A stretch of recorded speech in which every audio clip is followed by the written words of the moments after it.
ku pegang teguh, walau imanku lemah, ku bersandar padanya. Yesuslah harapanku, sepanjang umur setiap waktu, bagaimanapun juga ku bersandar padanya. Oke, Kolose pasal 1 ayat 1 dan 2. Ayat 1 dan 2. Paulus, seorang rasul Yesus Kristus, melalui kehendak Tuhan, dan Timotius, saudara kita, kepada para orang kudus dan saudara yang setia dalam Kristus yang berada di Kolose. Anugerah kepada kalian dan kedamaian dari Tuhan Bapa kita dan Tuhan Yesus Kristus. Mari kita berdoa. Bapa kami di surga, terima kasih untuk firman-Mu. Tolong kami sekarang Tuhan supaya bisa ditolong. Dan kemarin kita lihat tentang Paulus. Dia seorang pembunuh sebelum dia diselamatkan. Dan kalau dia bisa dipakai Tuhan, dia bisa pakai siapapun. Itu memang tergantung kita. Kalau kita rela, kalau kita setia dan sedia untuk digunakan. Nah, itu pertanyaan. Jadi kembali ke kita. Tuhan mau pakai semua orang. Dia mau menyelamatkan semua orang. Tapi tidak semua orang mau melakukan kehendak Dia. Nah, tentang Paulus. Dan kemudian di sini dikatakan seorang rasul Yesus Kristus. Jadi rasul Paulus, dengan nama rasul Paulus, kita tahu dia rasul. Nah, apa itu rasul? Itu sudah pelajari di kebaktian sore juga tentang rasul kemarin. Nah, rasul itu memang bisa dikatakan wakil, juga bisa dikatakan pelayan Tuhan. Dia memang yang melayani Tuhan. Nah, ada penggunaan khusus yang menulis bagian dari firman Tuhan. Jadi seperti Rasul Paulus, Rasul Petrus, Rasul Yohanes, dan seterusnya yang ke-12, dan ada satu lagi yang itu Rasul Paulus. Mereka yang ada bisa melakukan mukjizat-mukjizat. Nah, itu mereka rasul yang khusus dan tidak ada yang lain seperti mereka. Tidak akan ada yang lain. Firman Tuhan sudah lengkap, itu sudah berlalu, yaitu mukjizat dan kerasulan yang mereka miliki. Itu sudah berlalu, nggak ada lagi. Dan kita sudah tahu dari ayat-ayat hal tersebut. Itu sudah jelas dalam firman Tuhan. Nah, jadi kalau rasul untuk kita hari ini, itu Rasul Paulus. Kita akan belajar sedikit tentang itu hari ini. Jadi rasul itu orang-orang yang dipakai Tuhan dalam perjanjian baru atau wasiat baru untuk menyampaikan firman Tuhan, untuk menulis firman Tuhan, dipakai untuk menulis melalui ilham Tuhan, untuk memberikan kita firman Tuhan yang bisa dikatakan lagi diilhami, yang lengkap, yang semuanya. Semua yang kita perlukan dari Tuhan itu sudah ditulis dalam Alkitab kita, 66 kitab, 39 perjanjian lama, 27 wasiat atau dengan kata banyak orang perjanjian baru. Itu sudah lengkap. Nah, kita tidak ada waktu melihat semua ayat, tapi itu sudah jelas alasan kita bisa tahu hal tersebut dalam firman Tuhan. Tidak ada kitab yang lain yang harus dimasukin ke dalam firman Tuhan. Tidak ada surat yang lain, tidak ada pasal atau ayat pun. Firman Tuhan itu sudah lengkap. Dan banyak hal itu kita tahu karena Rasul Paulus dia menulis itu. Nah, kita akan lihat kenapa atau mengapa itu Rasul Paulus yang begitu penting untuk gereja. Nah, sebelum kita menjawab pertanyaan itu, lagi sedikit tentang Rasul. Nah, di Markus pasal 16 ayat yang ke-17 menjelaskan, Yesus menjelaskan mereka yang nanti menjadi pelayan Dia, mereka akan ditemani atau diikuti oleh pemberian tanda, saya akan bilang, atau dengan kata lain dengan mukjizat mukjizat. Nah, mengapa mereka bisa melakukan mukjizat? Itu dijelaskan dalam ayat yang lain bahwa orang Yahudi mencari mukjizat. Mereka harus ada mukjizat supaya mereka bisa percaya siapa itu yang menyampaikan firman Tuhan, siapa yang memang itu nabi atau itu rasul dari Tuhan. Mereka bisa membangkitkan orang mati. Dijelaskan di Markus pasal 16 di situ tentang mukjizat yang bisa mereka lakukan. Nah, alasan itu sudah jelas karena firman Tuhan belum lengkap, semuanya belum diberikan. Waktu itu sudah diberikan, dijelaskan di 1 Korintus pasal yang ke-13 bahwa itu akan berlalu, akan mengiap, tidak akan ada lagi, karena firman Tuhan sudah jelas. Dipakai Tuhan seperti Yesus juga. Dia melakukan mukjizat bukan karena dia membutuhkannya, tetapi supaya itu membuktikan bahwa dia itu Tuhan. Di Kisah Para Rasul pasal 22 dan ayat 21.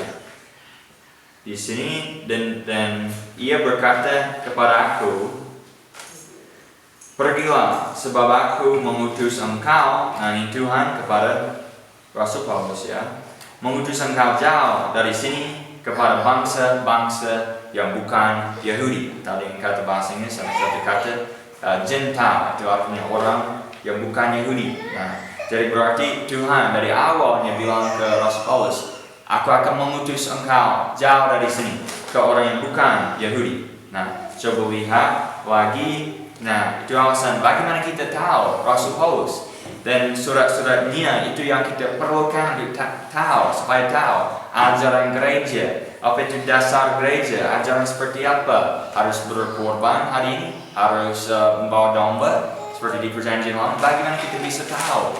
Itu karena yang ditulis Rasul Paulus. Itu bagi kita orang bukan Yahudi, kita yang gereja. Roma 11 ayat 13. Karena aku berkata kepada kalian orang yang bukan Yahudi, sebagaimana aku adalah rasul untuk orang yang bukan Yahudi, aku mengagungkan tugas jabatanku. Nah, bukan dia menjadi sombong di sini waktu dia bilang mengagungkan tugasnya atau jabatannya sebagai rasul, bukan dia menjadi sombong, tetapi dia mau menjelaskan bahwa itu memang dia yang dipakai Tuhan, yang diberikan wahyu dan diberikan Injil Kristus. Kepada Rasul Paulus dijelaskan seperti yang sering kita ucapkan. Roma pasal 10 ayat yang ke-13. Siapapun yang berseru pada nama Tuhan akan diselamatkan. Nah, memang itu dikutip dari perjanjian lama juga ya, dari wasiat lama. Nah, itu dikutip, tapi kemudian aplikasinya untuk gereja diberikan Rasul Paulus.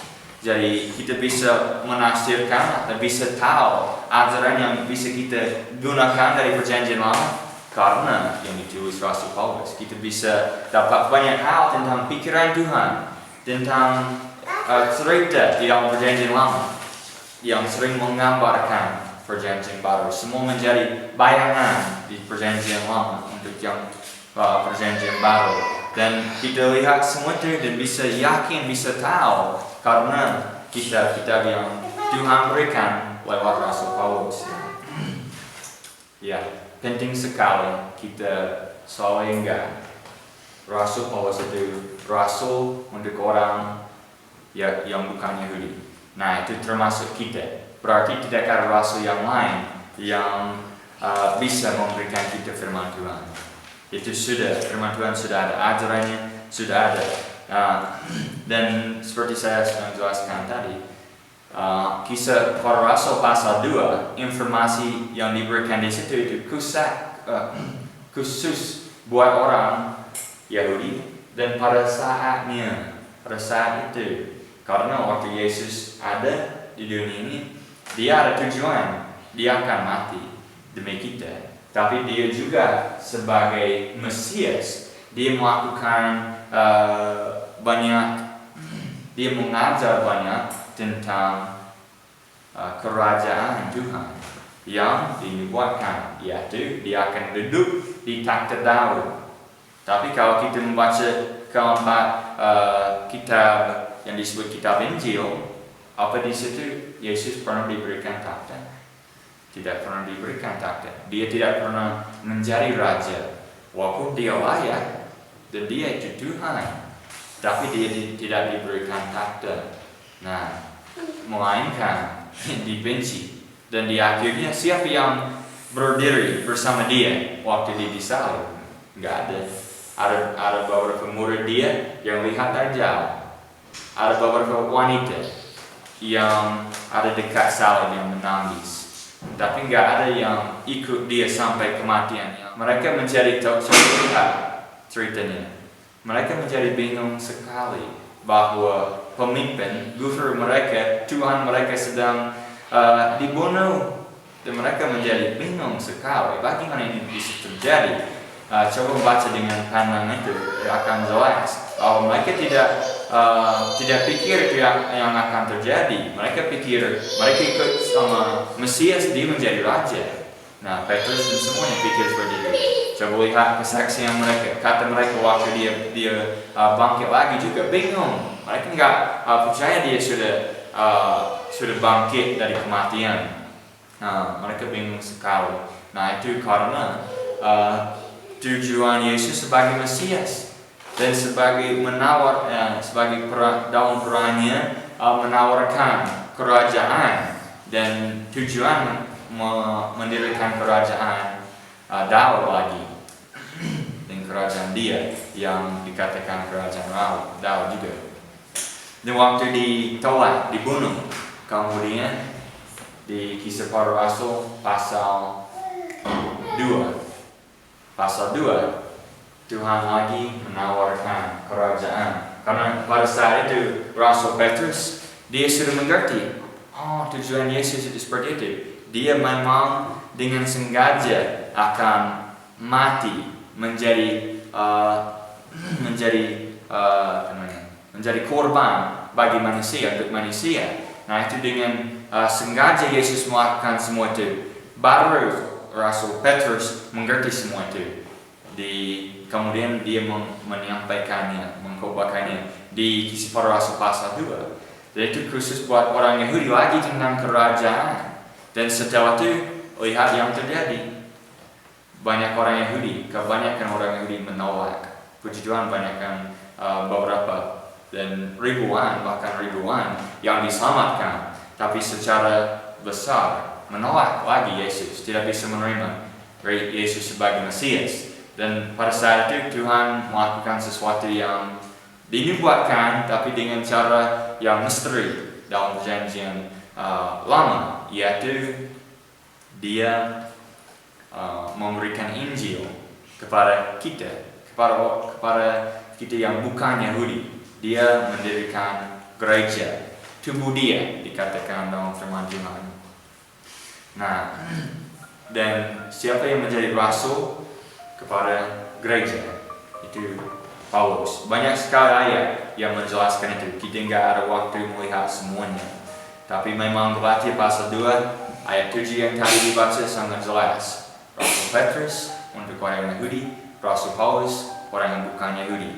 Jadi itu alasan. Pelajarilah Galatia, pelajarilah Roma, pelajarilah Kolose. Kitab-kitab itu akan sangat jelas tentang keselamatan. Kalau di kitab yang ditulis Petrus, bisa lihat ajaran untuk orang Yahudi dan bisa lihat suatu hal yang lain, tapi akan jelas sekali tentang keselamatan, tentang ajaran dasar gereja langsung dari Rasul Paulus. Paulus, seorang rasul Yesus Kristus.